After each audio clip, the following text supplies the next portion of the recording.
orar com o servo que nos trará esta palavra. Você pode estender as mãos aqui para frente para nós orarmos. Obrigado por tudo que já pudemos desfrutar nessa manhã, Pai. A noite de repouso, a chuva que cai, tudo é dádiva das Tuas mãos. Tudo é o Teu cuidado sobre as nossas vidas. É o Senhor agindo em todas as coisas, para o bem daqueles que Te amam. Obrigado por esse tempo de culto, de louvor, de adoração. E agora, Deus, quando vamos ouvir a Tua palavra, abre a nossa mente e o nosso coração. Usa o Teu servo, que a Tua unção seja sobre ele, que a Tua unção seja sobre nós. Que todos saiamos daqui hoje também, como foi ontem, tocados, impactados e desejosos de Te servir mais e mais, em nome de Jesus. Amém. Amém. Obrigado. Glória a Deus. Dê um sorriso para a pessoa do seu lado. Diga bom dia. Que bom estar aqui. Eu confesso a você que eu não gosto muito de viajar, mas vivo viajando. Eu sou muito apegado à minha família, às minhas duas meninas, digo minha esposa e minha filha. E eu sou muito interno, eu gosto muito de fazer o que eu faço, edificar a igreja local, algo que vai durar, que vai deixar um legado para as futuras gerações. Eu realmente acredito na igreja local como a única esperança que o mundo tem. Eu acredito que os pastores são os heróis que muitas vezes não são vistos, ou as histórias deles não são contadas. Pessoas que sofrem pressões, que lutam, que enfrentam feras, matam leões todos os dias e estão procurando servir a Deus em integridade. Gente que sobe a montanha, paga o preço, leva a lenha e oferece o sacrifício. Então eu quero que você se vire para essa pessoa que está do seu lado e dê uma salva de palmas para ela.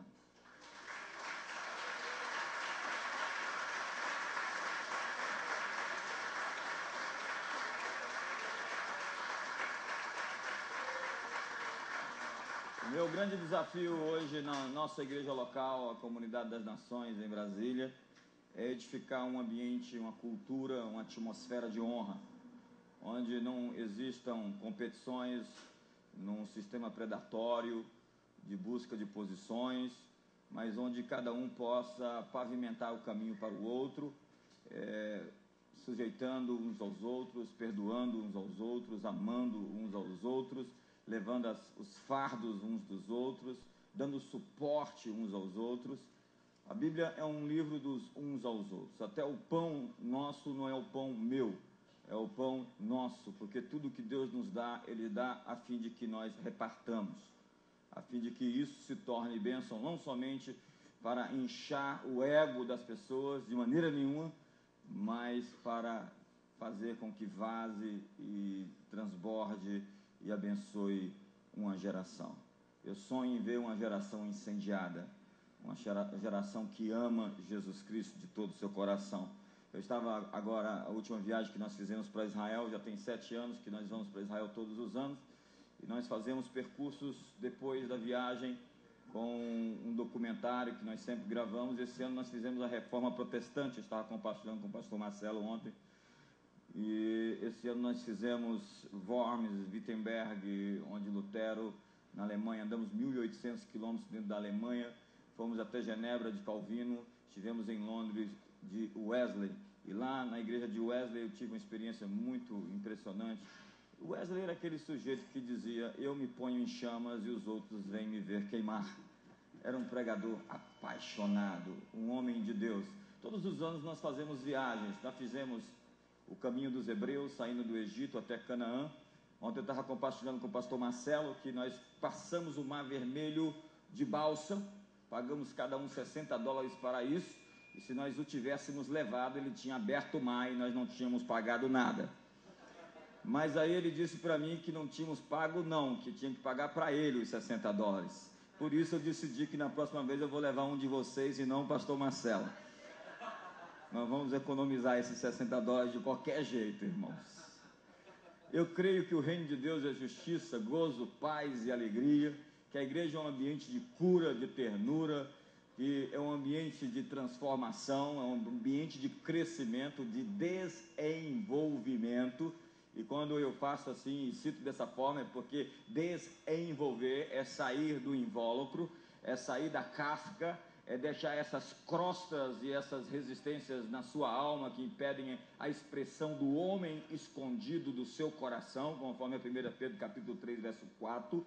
Conforme a mensagem de ontem, existem muitas coisas em você que precisam ainda acontecer. Elas são latência, elas estão presentes, mas precisam acordar. E latência é tudo aquilo que existe de bom ou de mal, que pode ou não se manifestar um dia. Tanto o pecado, o teu desejo é contra ti, mas a ti cumpre dominá-lo. Há uma opção de fazer com que essa incoerência, essa repartição, essa lei de contravenção, essa coisa maligna que existe na natureza humana, de o que eu quero fazer eu não faço, mas o pecado que habita em mim, isso pode nunca acontecer, pode nunca se manifestar se você soubesse despir do velho homem e crucificar-se dia após dia. Eu estou crucificado com Cristo, já não vivo mais eu, mas é Cristo quem vive em mim. Mas há também tesouros, dons e habilidades, há coisas muito boas que Deus escreveu no seu texto químico e que precisam acordar para esse tempo e abençoar essa geração. Como eu disse, Deus colocou presentes dentro de você para as outras pessoas. Então, diga para o seu irmão, não roube os presentes que Deus deu a você para me dar. Diga para ele, a propósito, essa semana eu vou pagar teu almoço. Diga para ele, mas não vai ser no copo sujo, tá? Não vai ser lá no Morte Lenta, vai ser num lugar bem legal. Morte lenta, você vai comendo e vai morrendo aos poucos. Lucas capítulo 5, a satisfação está aqui, estou feliz de ter recebido esse convite. Quero agradecer ao presbítero Edmar Arruda, ele não está aqui, mas faça menção do meu agradecimento. Pastor Marcelo, pastor da igreja presbiteriana, pastor Ademir Silva, sua esposa, que foram me buscar no aeroporto, a irmã Silvana, a esposa do presbítero Edmar, e a todos vocês que estão nos ouvindo, nos dando esse privilégio de estar servindo vocês na mesa do banquete. Lucas capítulo 5, acharam?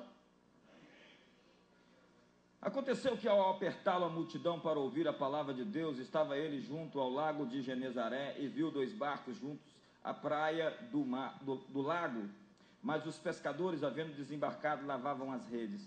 Entrando em um dos barcos, que era o de Simão, pediu-lhe que o afastasse um pouco da praia, e assentando-se ensinava do barco as multidões. Para mim o texto-chave é ensinava do barco as multidões. Verso 4, quando acabou de falar, disse a Simão, faze-te ao largo e lançai as vossas redes para pescar. Respondeu-lhe Simão, mestre, havendo trabalhado a noite toda, nada apanhamos, mas sob a tua palavra lançarei as redes. Pai, essa é a tua palavra, ela é viva, eficaz, cortante e penetrante, ela é espada, ela é o alimento, o pão do céu.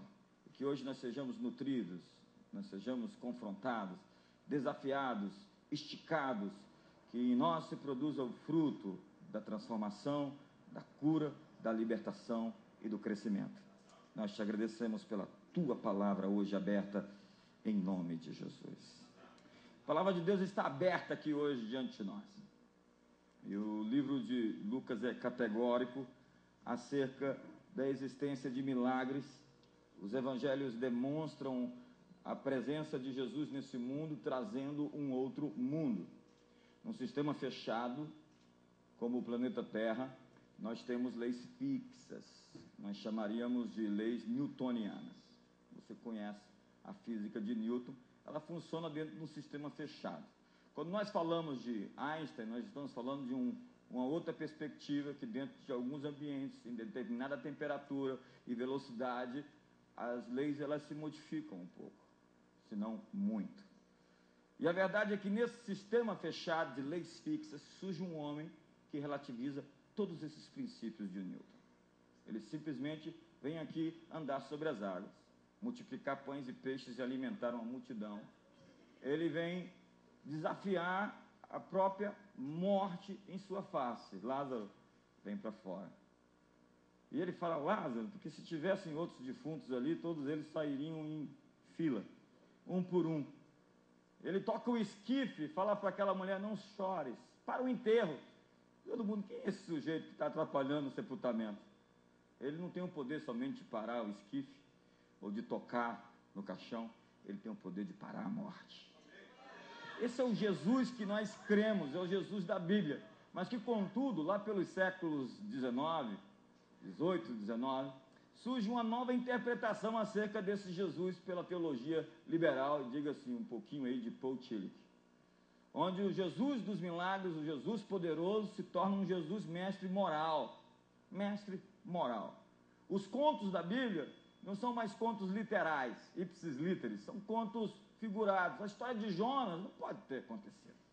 Imagina um peixe engolir um homem em 3 dias. Então eles querem dar um significado simbólico aos textos da Bíblia e tiram a essência dos milagres das Escrituras, interpretando a Bíblia como se fossem histórias puramente morais. Daí vem o menino falando, professora, que linda aquela história de Jonas. Você viu só? A professora diz, meu filho, você não pode acreditar nessas histórias. Essas histórias não podem ser verdade. Imagine um peixe e tal, 3 dias. Aí o menino para, é mesmo, professor. Quando eu chegar no céu, eu vou perguntar para Jonas, como é que foi que aconteceu aquilo? A professora olha para ele e diz, mas e se ele foi para o inferno? Se ele foi para o inferno, a senhora pergunta.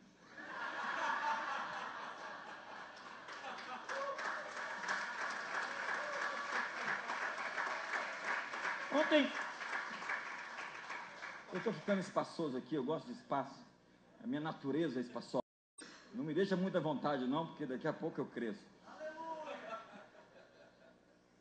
Eu falei ontem sobre o complexo de vira-lata, mas eu tenho uma outra mensagem, é o complexo de divindade. A Bíblia diz que João o Batista sabia que não era o Cristo. Ele veio para anunciar o Messias. Lá em Brasília eu tenho tentado convencer algumas pessoas de que elas não são Cristo, que elas vieram anunciar o Messias. O pessoal estava contando uma história lá que o pastor foi visitar a irmã, que estava doente na cobertura do prédio dela, e quando chegou lá, a irmã estava saindo para ir para o hospital, eles se depararam de frente ao elevador, cada um tomou um susto, ela olhou para o pastor e disse, meu Deus! Ele disse, não, pode me chamar de Carlos.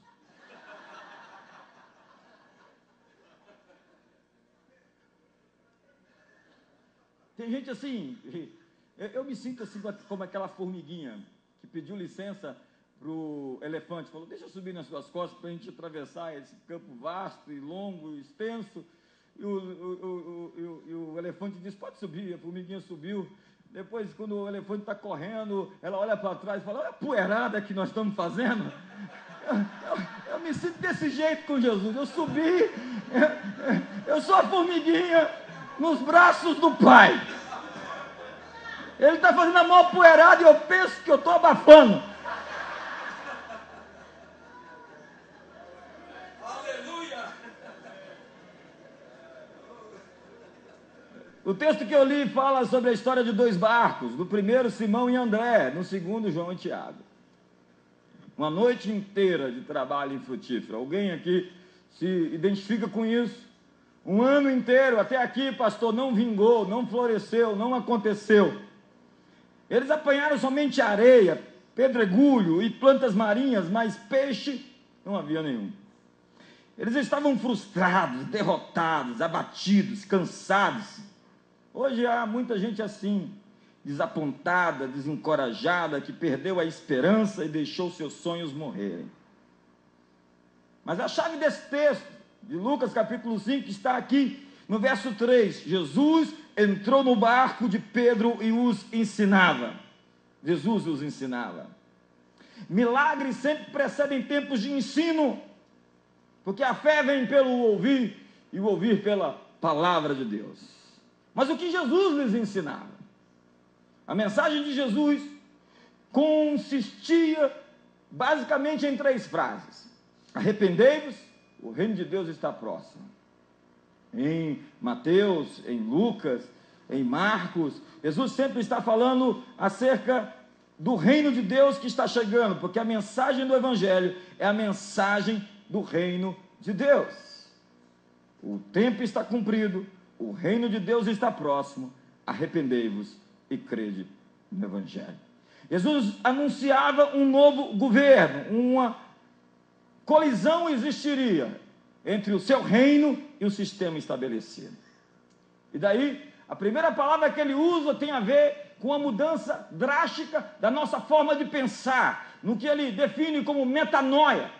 E eu sou obcecado pelo significado dessa palavra. Metanous, mudança de mente, mude de ideia, mude a forma de pensar, mude a maneira de refletir, de argumentar. Ele não quer simplesmente que você deixe o pecado, isso é o início de tudo. Deixe o estilo de vida pecaminoso, isso é o início de tudo. Mas é uma coisa mais profunda, que mexe com as entranhas dos nossos processos mentais. Você conhece a metáfora do iceberg. 5% se mostra, a superfície, 95% são processos escondidos. Nós somos assim. A Bíblia diz: de tudo que se deve guardar, guarda o teu coração, porque dele procedem as fontes da vida.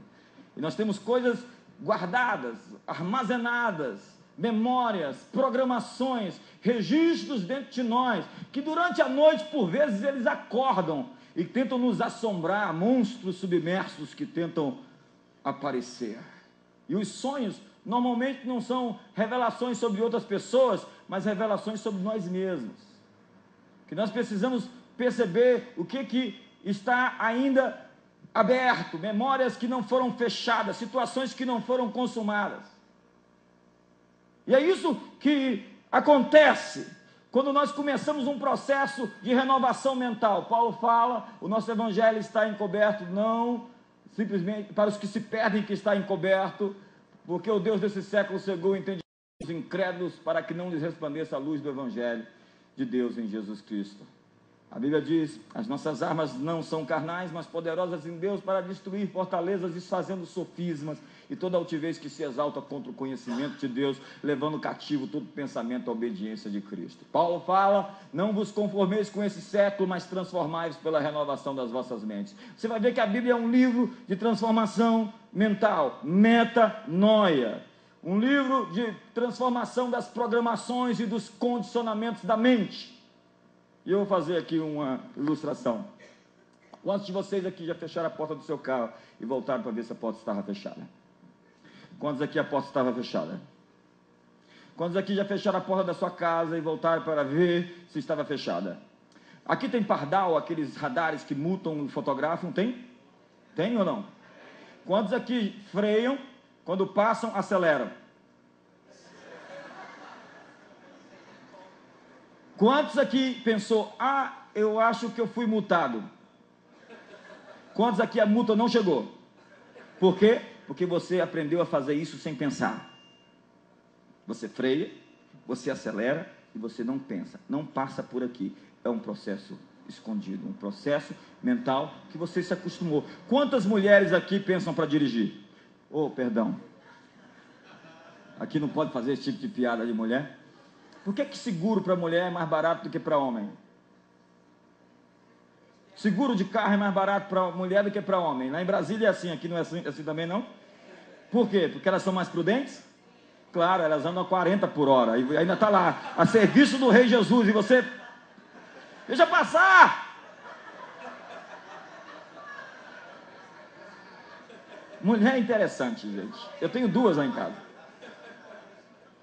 A minha filha, ela tem 5 anos, e ela fala tanto, ela tem uma desenvoltura, uma retórica, e ela é tão inteligente para falar, porque as mulheres são inteligentes para falar, os homens são inteligentes para calar.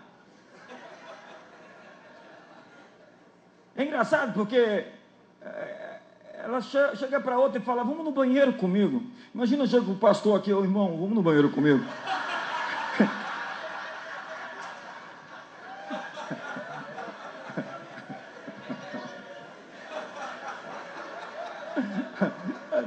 Dá faísca, dá choque. Elas se reúnem lá dentro do banheiro, fazem célula, cura, terapia. Quando você vê um sujeito, você entra no banheiro e vê um sujeito ali, você vai lá para outra ponta.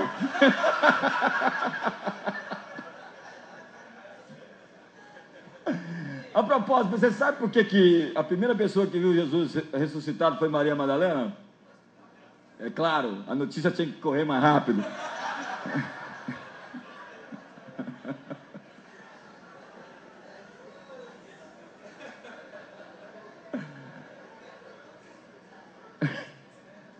Eu vou parar, eu tenho outras histórias para contar, mas eu vou ficar aqui, senão eu vou precisar de um segurança para sair. Muito do que nós aprendemos são condicionamentos, programações. Conta-se a história de como se domestica um elefante bebê. Você pega o elefante, quando ainda é bem pequeno, se amarra aquele elefante num tronco muito forte, com uma corda muito forte, e aquele elefante vai lutando. A natureza dele é subversiva, assim como a nossa. A gente não aceita o cativeiro, a gente não aceita a dominação, a gente não aceita ser vira-lata, a gente não aceita ser servilista, subserviente. Mas aí vem essas pressões que tentam nos condicionar, que tentam nos suprimir, que tentam nos mutilar, que tentam nos forçar a viver aquém da chamada de Deus para nós. E aí o elefantezinho vai lutando, e vai brigando, e vai protestando, e guerreia, e luta, até que um momento ele não dá, não consigo, não é possível. E aí ele desiste. Aí o domador vai lá, pega o elefantezinho e amarra ele num pauzinho, com uma corda fininha. No momento em que ele sente que está preso, ele não dá, e ele cresce. Ele é capaz de destruir florestas, derrubar árvores inteiras. E ele está amarrado com uma cordinha em um potezinho e ele sente que está preso e ele fica preso. Amigo, eu vim aqui hoje, essa manhã, para lhe perguntar a que árvores você está preso. São os condicionamentos, quais foram as crenças que você aceitou acerca de si mesmo, os limites que você estabeleceu para a sua vida. Repito, de tudo que se deve guardar, guarda o teu coração, porque dele procedem os limites da vida. Seus limites não estão fora de você, seus limites estão dentro de você. Seus maiores inimigos não são os gigantes de fora, são os gigantes de dentro. É aquilo que você acredita que você não pode fazer, não pode conseguir, mas Jesus os ensinava. E o que Jesus os ensinava? Jesus ensinava o reino de Deus, uma realidade superior que comanda a nossa realidade inferior. Quando Jesus veio a este mundo, ele trouxe consigo o seu mundo. Em Lucas capítulo 17, verso 21, há um verso revolucionário. Jesus disse: o reino de Deus está no meio de vocês, está entre vós. Eu estive agora em Genebra, e os reformadores, eles reinterpretaram a fala dos católicos ali naquela cidade. Eles diziam, os católicos, depois das trevas vem a luz. E os reformadores diziam, depois das trevas, a luz chegou. Porque eles se viam como resposta, onde o reino estava ali e agora. Jesus disse para aquela geração: muitos de vocês não morrerão sem ver o reino de Deus chegar com poder. Alguém quer interpretar isso como uma transfiguração?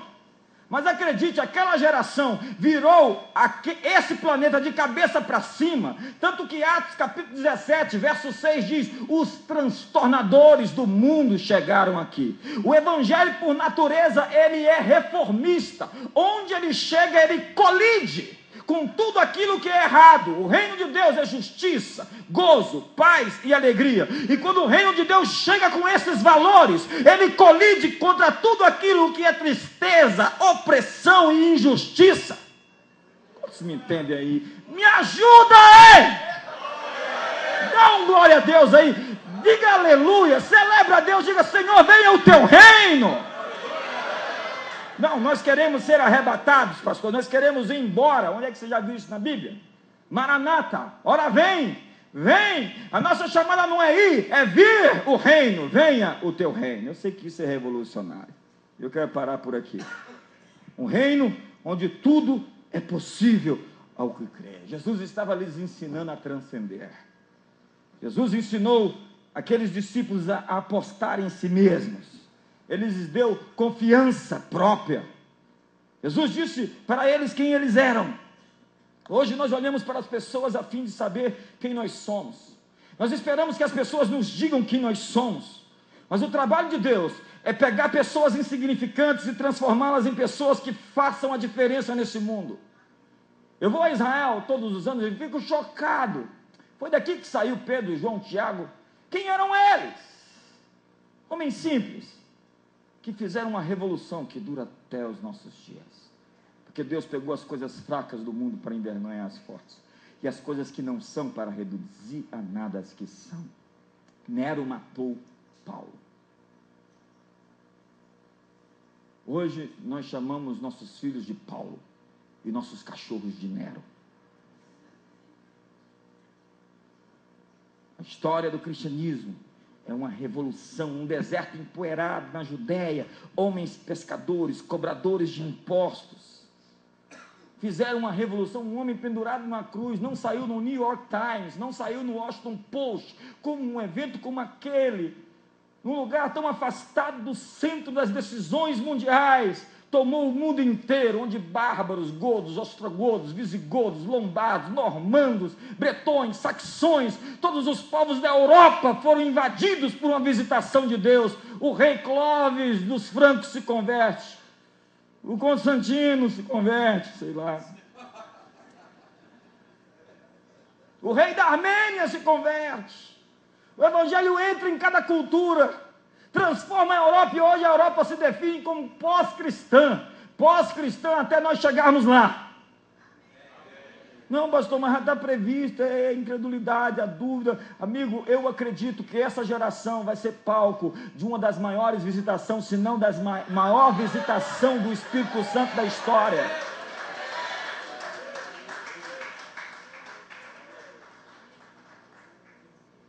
Deus pega gente que não é e mostra o que Ele pode fazer.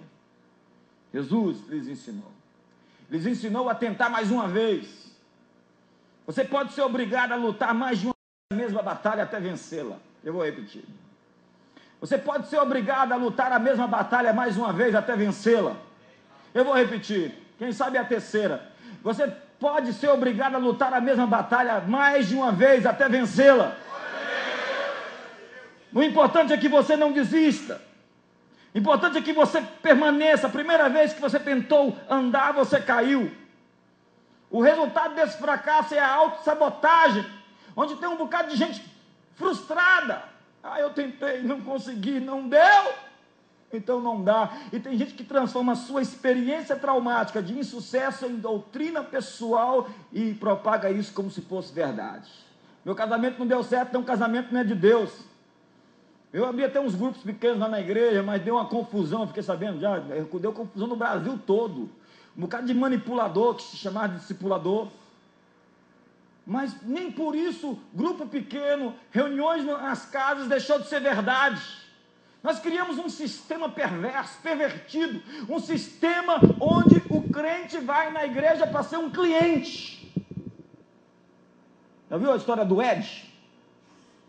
O Ed é aquele sujeito, aquele balconista, vagaroso, que é demitido e chega um cliente e pergunta: onde está o Ed? Não, o Ed não trabalha mais aqui. Quem foi que ocupou a vaga dele? Não, ele não deixou nenhuma vaga para ocupar. Tem gente que sai da igreja e ninguém viu. Por quê? Porque ele não foi desafiado por nós, a fim de dar o dom, a habilidade, as capacidades que Deus lhe deu para serem desenvolvidas no ministério. Nós não abrimos espaço para que os dons das pessoas cresçam. Nós criamos um sistema onde as pessoas vão lá na igreja a fim de receber uma bênção, onde elas vão ser servidas. Olha, o ministério do louvor é legal, tem um ministério infantil legal, o pastor prega uma mensagem boa, então eu vou ficar ali naquela igreja. E no momento em que ele não se sente muito satisfeito na sua igreja, porque houve algum problema, ele diz: eu vou procurar outro mercado. Ele não está ali para servir a Deus com seus dons. Ele quer ser servido. Quantos me entendem hoje? Eu sei que é crítico, eu sei que nós fazemos parte disso, fomos nós que criamos isso. Mas Jesus lhes ensinou a ouvir as vozes certas. A Bíblia diz em 1 Coríntios capítulo 14, verso 10, que há muitas vozes no mundo, e todas elas querem dizer alguma coisa, todas elas têm um significado. A propósito, que vozes você está ouvindo? As pessoas que não realizam seus sonhos, elas normalmente não gostam que os outros realizem os deles. Há pessoas frustradas que pregam suas frustrações em vez de pregar a palavra de Deus. Mas a palavra de Deus continua sendo verdade, ainda que o pregador não a tenha vivido. A verdade é verdade, independente do seu mensageiro. Uma pesquisa, uma experiência behaviorista, colocou alguns macacos dentro de um lugar e colocou um poste, em cima daquele poste um grande cacho de banana, e os macacos tentavam subir para pegar aquele cacho de banana. No momento em que eles chegavam perto, alguém com um jato de água os derrubava, caía. E os macacos constantemente tentavam subir, e eram derrubados, até que eles desistiram. Então se tirou um macaco dali e se colocou um macaco novo, e aquele macaco olhou para aqueles, porque ele deve ter pensado, por que eles não vão pegar aquele caixão de banana? Eles estavam frustrados, e no momento em que ele tentou ir pegar o cacho de banana, não foi um jato de água que o derrubou, mas foram os companheiros que estavam ali, que o arrancaram dali e lhe deram uma sova. Acredite, tem muito macaco que não conseguiu e que está dizendo para você que você também não pode conseguir. Dá um sorriso para o seu irmão, só para relaxar.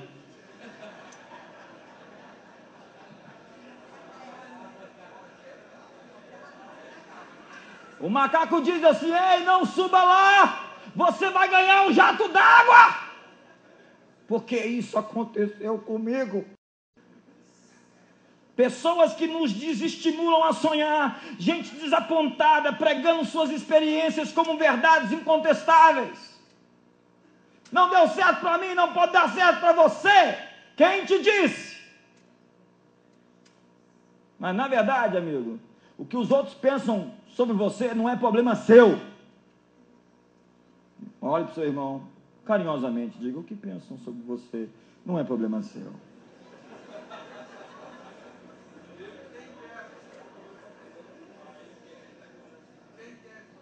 Jesus lhes ensinou, o que Jesus lhes ensinou? A sair do raso, a ir mais fundo. Deus sempre nos chama para portos mais distantes, um horizonte mais desafiante. Lançai as redes, mas lança mais fundo. Você tentou, não conseguiu, vai mais fundo. Orou e jejuou, jejua mais fundo. Force a si mesmo, vai além do que você jamais foi. Mire nas estrelas. Você pode acertar a lua, e acertar a lua já é um grande feito. Jesus lhes ensinou a ir além dos seus limites. Quando você aceita menos do que merece, você recebe menos do que aceitou. Mediocridade é uma concessão pessoal menos do que o máximo. Mediocridade é uma resignação letárgica, individual, que diz: eu acho que está bom. Jesus lhes ensinou a lidar com as desculpas, as escusas, as justificativas. Eles dizem: trabalhando a noite toda. Acredite, o texto no grego fala sobre um esforço exaustivo e cansativo. Eles estavam cansados, estafados, como muitos aqui. Mas, amigo, quais são suas desculpas? Eu trabalhei a noite toda, eu já não aguento mais, estou cansado demais, é muito cedo, os peixes estão dormindo, pastor. Aqui no sul o povo é frio, até que põe uma tocha neles, frio até que o Espírito Santo os convence do pecado, da justiça e do juízo, frio até que a glória de Deus chegue, frio até que você incendeie essas pessoas com a chama que está em você. Eu cheguei em Brasília, logo de cara, o que acontece? Eu tinha que me livrar de algumas pessoas. Toda coisa que eu ia fazer, o sujeito, na igreja antiga é desse jeito, na igreja antiga é desse jeito. E o sujeito era uma pedra no meu sapato, me arrumava uma confusão, toda hora era problema. Se envolvia em tudo quando era problema. Um dia eu comecei a dar uma gelada, fiquei frio, falei, não dá, não vou aceitar isso. E aí ele se sentiu meio gelado, meio de lado, chegou para mim, eu estou pensando em sair da igreja. Eu falei, vamos orar. Senhor, abençoa teu filho, leva ele em paz. Foi embora e acabaram os problemas. Tem gente que sai da sua vida e acabam os problemas. O Rick Warren fala isso na Igreja com Propósito. Se eu não tivesse me livrado daquela família que mandava na igreja, eu nunca seria o que eu sou hoje. Mas não manda embora não, irmão. Tem gente que está pensando, chegar lá, vou dar uma carta.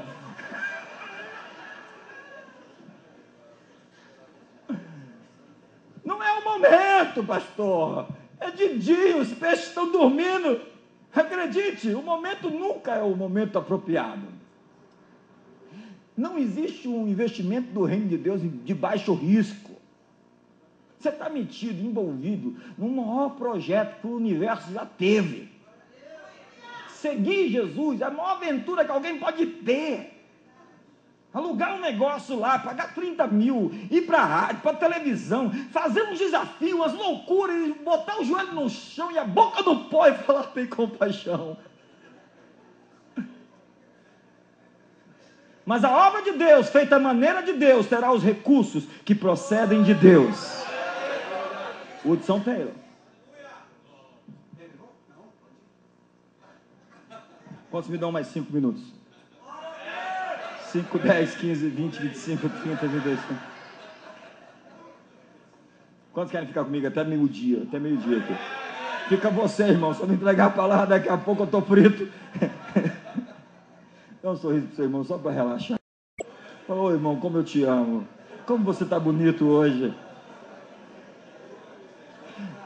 Você sabe aquela murmuração enrustida? É como o sujeito chega assim e diz, eu não aguento mais. Eu não aguento mais, cheguei aos meus limites. Isso é uma murmuração, uma reclamação. Tem gente que é especialista em murmuração enrustida. Na verdade, tem murmuradores crônicos. Você conhece alguém? Quando é dia, ele fala, ai, quem me dera fosse noite. E quando é noite, ele diz, ai, quem me dera fosse dia. Quando está chovendo, ele, ai, quem me dera fizesse sol. E quando está fora, esse sol está horrível. E quando ele vai almoçar com você, ele olha para o seu bife e fala, por que o bife dele é maior que o meu? E ele passa na rua, o cachorro nem late, mas sai correndo atrás dele querendo pegá-lo. As crianças olham para ele e começam a chorar. Gente que atrai o mal. A Bíblia diz, não haja em vós nenhuma raiz de amargura que brotando vos perturbe e contamine os demais. A amargura é contagiosa. Fique longe dos traficantes de dúvidas. Eu cheguei aos meus limites. Amigo, isso é porque você não se conhece. Deus vai te esticar um pouquinho mais. Porque Deus não tem dó da tua carne. E acredite, Ele não vai te dar uma tribulação acima das suas forças. Essa é a garantia. Você aguenta.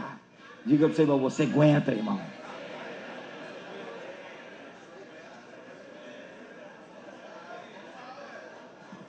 Tem um princípio na física que está sendo muito utilizado nas empresas, chama-se resiliência. Resiliência é a capacidade que um objeto tem de se esticar, voltar ao seu estado sem se deformar. É o elástico. Você estica, quando ele volta, se ele foi esticado até onde poderia, e ele não perde sua forma. É a vara que o saltador inclina e o joga para cima. Ela quase dobra, quase quebra, mas ela tem resiliência, ela é flexível. Já dizia o ditado, bem-aventurados flexíveis, porque eles não serão quebrados.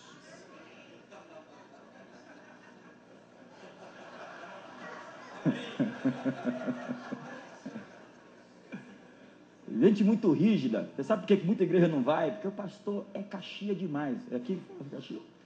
Ele é muito legalista. Ele é bruto demais, é duro demais. Eu já fui assim, irmão. Eu era terrível. Minha mensagem favorita era: arrependei-vos, raças de víboras. Aleluia. E o machado está na raiz das árvores.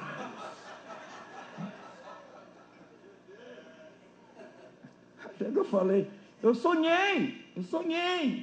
Deus sempre me deu sonhos proféticos. Não é tudo que eu sonho que Deus me mostra, mas tem sonhos especiais. Eu sonhei que eu estava num vasto campo, um pedaço de pau no chão e as ovelhas.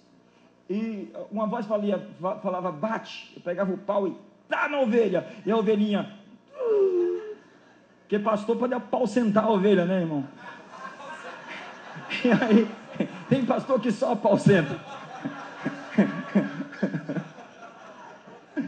Mas meu coração se encheu de amor por aquela ovelhinha. E eu soltei o pau e falei, não vou bater. Então eu saí dali, um campo vasto à minha frente. E eu ia andando. Quando eu vi uma porta enorme, o sonho terminou.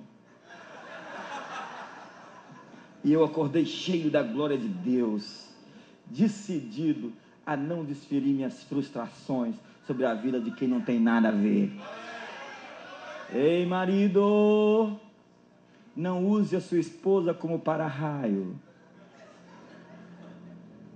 Na verdade, o marido não tem que... A mulher chega, fala. Você está pensando em outra, né? Porque você não fala. Entende, irmã? Ele quer administrar o problema para depois trazer resolvido para você. Mas tem marido que é assim, está tudo acabado, tudo destruído, me ajuda. Se você caiu, se a mulher não pode confiar que você vai segurar a onda, a casa está no chão. Você tem... Pode deixar, baby. Está comigo, pode deixar que eu resolvo. Ela... Meu herói. Como eu posso confiar nele? Quais são suas desculpas? Eu não sou formado. Bill Gates também não. Larry Ellison abandonou a Universidade de Illinois. E é um dos 10 homens mais ricos do planeta. Educação é importante, mas diploma não é objeto de primeira necessidade. Havendo trabalhado, Jesus lhes ensinou a usar a imaginação. Usar a imaginação. Jesus lhes ensinou o poder de uma visão. Eles tinham barcos vazios e ele lhes deu uma visão de barcos cheios. Eles tinham igrejas vazias e ele lhes deu uma visão de igrejas cheias. Eu estou passando por um fenômeno lá em Brasília, que eu estou lutando por metro quadrado para ver que eu consigo mais algum espaço para colocar alguma cadeira. 2 domingos atrás nós tivemos umas 15 pessoas que foram embora da igreja porque não tinha lugar para sentar. E tinha gente já sentada na frente, sentada em cima do púlpito. Nós batizamos naquele dia umas 50 pessoas e nós tivemos que colocar muitas pessoas sentadas no púlpito. E nós não somos gente de colocar ninguém no púlpito. O púlpito só fica só o pregador. E lotado. E a gente tem 3 cultos no domingo. Amigo, Deus quer te dar uma visão de que Ele quer acrescentar a você pessoas e mais pessoas, para que você possa reproduzir o DNA de Jesus. Diga para o seu irmão, põe a mão no ombro do seu irmão, diga, eu te abençoo com a visão de crescimento.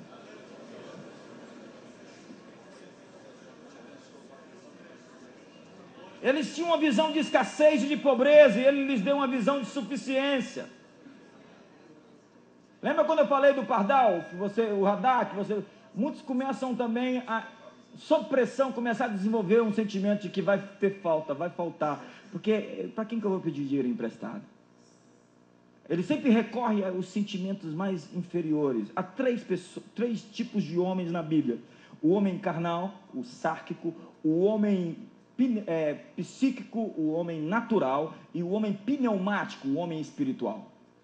O homem sárquico, ele é movido pelos instintos, pela natureza inferior, pela carne, pelas emoções.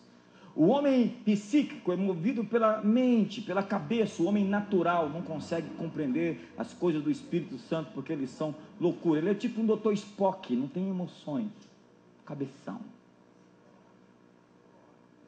E o homem pneumático, ele julga todas as coisas e não é julgado por ninguém. É o homem espiritual. Porque a Bíblia diz que nós, os filhos de Deus, somos guiados pelo Espírito Santo de Deus. Nós não somos guiados pela profecia lá da irmãzinha, nós somos guiados pelo Espírito Santo de Deus. Não é que eu não creio em profecia, mas a profecia só vem confirmar alguma coisa que Deus já colocou dentro de você. Amém ou não? E eu vou terminar. Eu sei que eu estou no meu horário.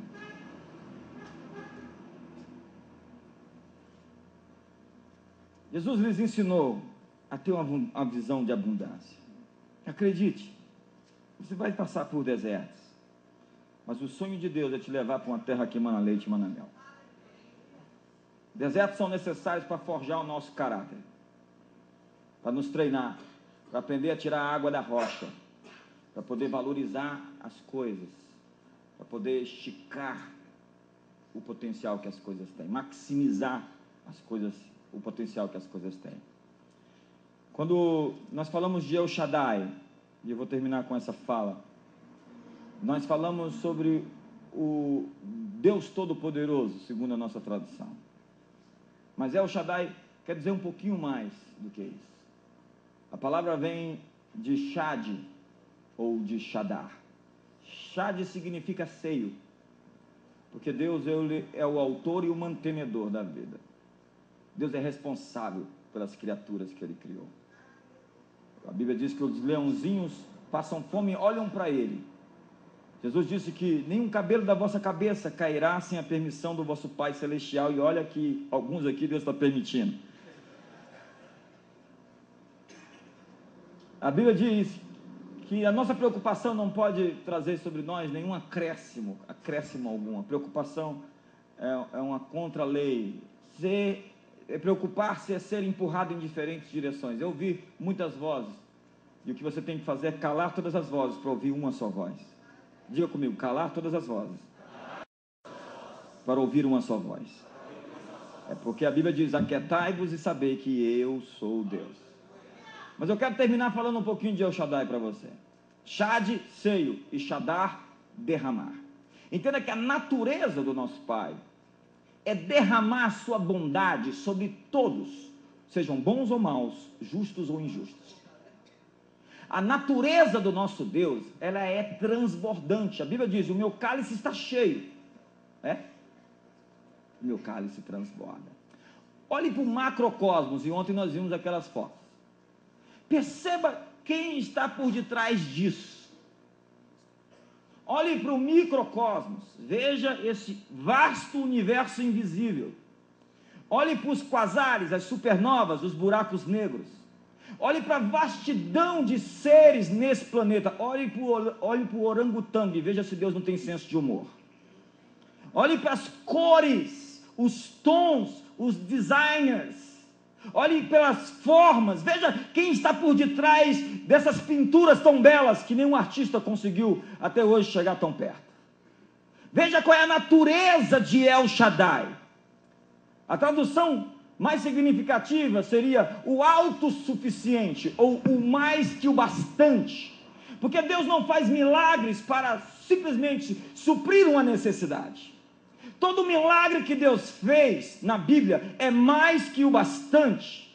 5 pães e 2 peixes alimentam a multidão, sobram 12 cestos, porque alguns pastores não estavam aqui para comer, mas 12 cestos sobram, porque Deus não fez o milagre simplesmente para alimentar a multidão, porque a natureza de Deus, ela é abundante.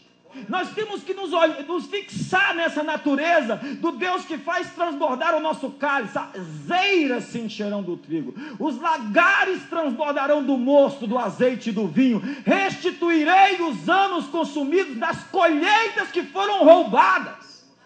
Pense num ano, pastor, que você ficou sem colheita. Pense nos anos que você foi roubado da sua colheita. Pense em anos que você investiu em coisas que não deu certo. Deus está falando para você: eu vou restituir as colheitas dos anos que foram consumidos pelo gafanhoto.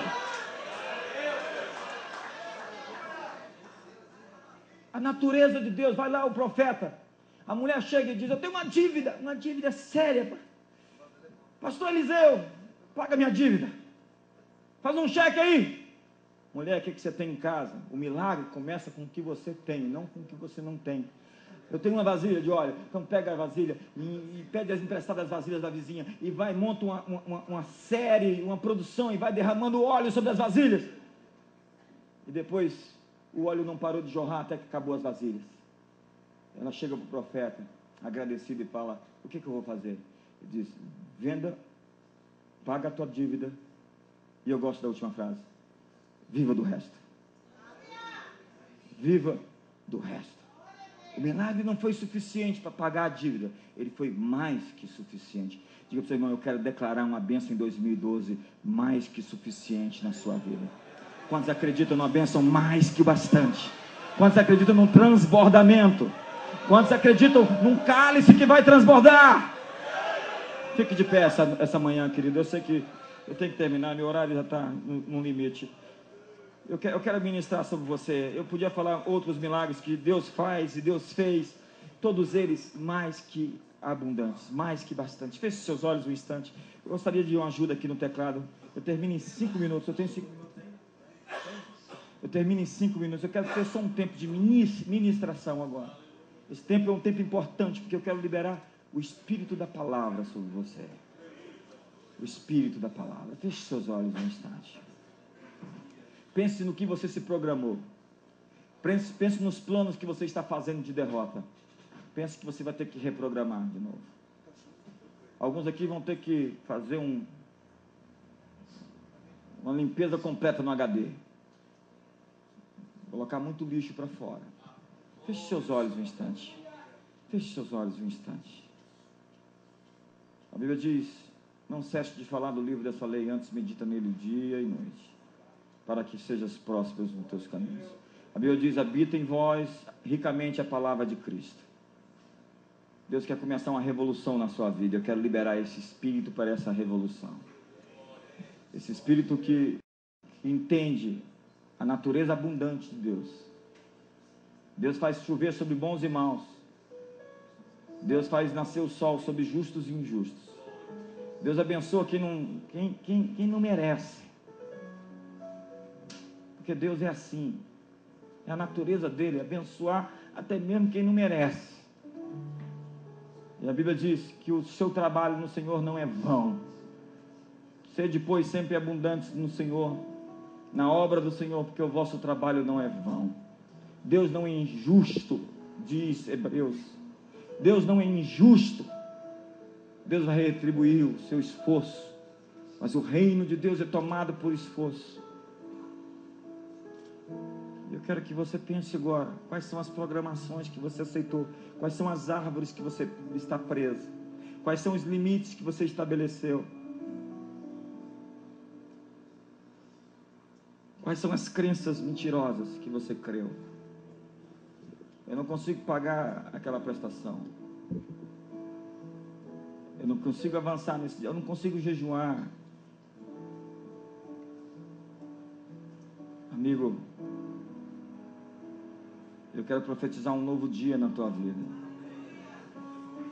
Eu quero dizer que vai nascer um dia novo, onde o sol da justiça vai brilhar no horizonte, dissipando todas as trevas. Amigo, eu tenho boas notícias para te dar. A luz veio ao mundo e as trevas não prevaleceram contra ela. Amigo, você está do lado certo. Você está do lado dos vencedores. E se você não desistir, você vai colher. Se você persistir, seu trabalho não será vão. Ele lhes deu uma visão de barcos cheios. E naquele dia eles pegaram tantos peixes, que as redes rompiam. E eles tiveram que ligar para as outras cidades e dizer: vem para cá, porque tem alma chegando. E nós não conseguimos comportar o número de pessoas que Deus está enviando para nós.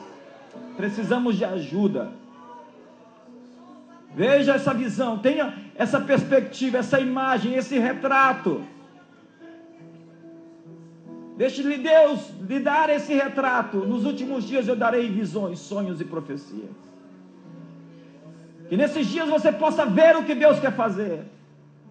que emoções e memórias sejam fechadas, concluídas, que traumas sejam curados, que adaptações novas e redirecionamentos e condicionamentos sejam libertos, abertas portas, que um transbordamento interior, como dizem as Escrituras, do seu interior fluirão rios de água viva. Que a unção da chuva alcance a unção que está em você, e que esses rios transbordem. Eu profetizo chuva forte na tua vida. Eu profetizo que o Espírito Santo vai quebrar as cadeias, e se eu expulso os demônios pelo dedo de Deus, é chegado sobre vós o reino de Deus. Eu declaro sobre você um tempo novo de refrigério, ventos de refrigério para a sua vida. Que você tenha paz para edificar, que Deus te dê paz dos seus inimigos, que Deus te dê tranquilidade para respirar, e que Deus te traga ajudadores, companheiros, aqueles que vão carregar o fardo com você e que vão ajudar você na peleja. Que o Senhor renove a sua mente e arranque todo o sentimento e todo o pensamento perverso. Que você vença a tentação, irmão. Teu desejo é contra ti, mas a ti cumpre dominá-lo. Que você lute e que você vença.